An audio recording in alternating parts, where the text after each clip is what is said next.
जय श्री कृष्ण। राधे राधे। राधे सत्संग में सत्संग का रसपान करते सभी आत्मीयजनों, श्री वल्लभ की प्रेरणा से प्रेरित होकर राधे सत्संग में आज हम एक बोध कथा देखेंगे, प्रभु मिलन का अवसर। लेकिन इससे पूर्व अगर आपने राधे सत्संग चैनल को सब्सक्राइब न किया हो तो सब्सक्राइब कर लेना, जिससे आपको हर सत्संग की जानकारी मिल सके। प्रियजनों, एक बार की बात है, कुछ धनवान लोग एक महापुरुष के पास जाया करते थे। वहां जाकर उन महापुरुष से सांसारिक वस्तु ही मांगा करते थे। वे संत जो भी बोल देते थे वो पूरा हो जाता था। वे लोग बहुत प्रसन्न होते, परंतु उनका मांगना कभी समाप्त नहीं हुआ। एक दिन महात्मा जी ने विचार किया कि ये लोग सांसारिक पदार्थों को एकत्रित करने में ही अपना जीवन नष्ट करते हैं, अब इनको कुछ समझाना चाहिए। तो संत जी ने उनको कहा कि आप मेरे पास आते हैं और मेरे कहने से परमात्मा आपके कार्य पूर्ण करते हैं, आप लोग प्रभु से सीधी बात क्यों नहीं करते? तो उन्होंने कहा कि महाराज, हमें कैसे पता चले कि परमात्मा से बात कैसे करनी है?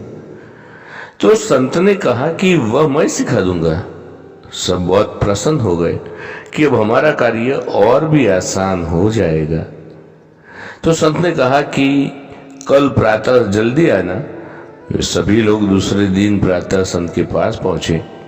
संत ने कहा कि आंखें बंद करके बैठ जाओ, परमात्मा से अब प्रार्थना करनी है। जैसे जैसे मैं बोलूंगा वैसे ठीक उसी तरह आपको पीछे पीछे बोलना है।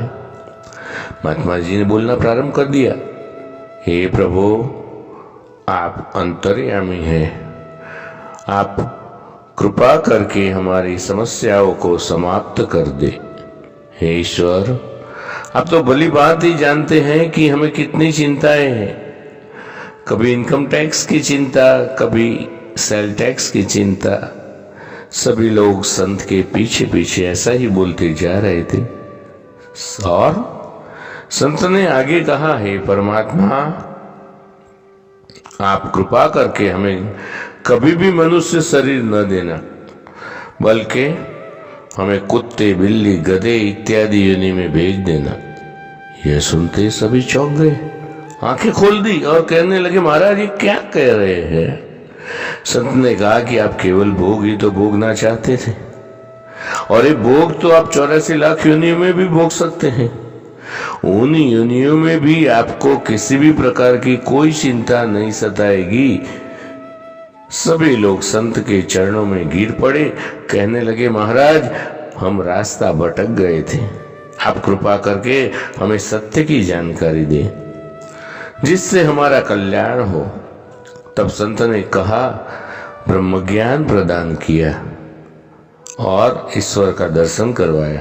फिर संत बोले, मनुष्य शरीर प्रभु से नश्वर वस्तुओं को मांगने के लिए नहीं है, लेकिन प्रभु से प्रेम करने के लिए मिला है।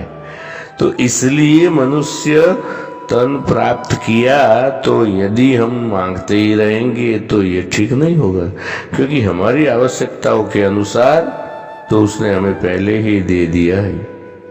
प्रियजनों, जीवन आपका है, निर्णय भी आपको ही आगे लेना है।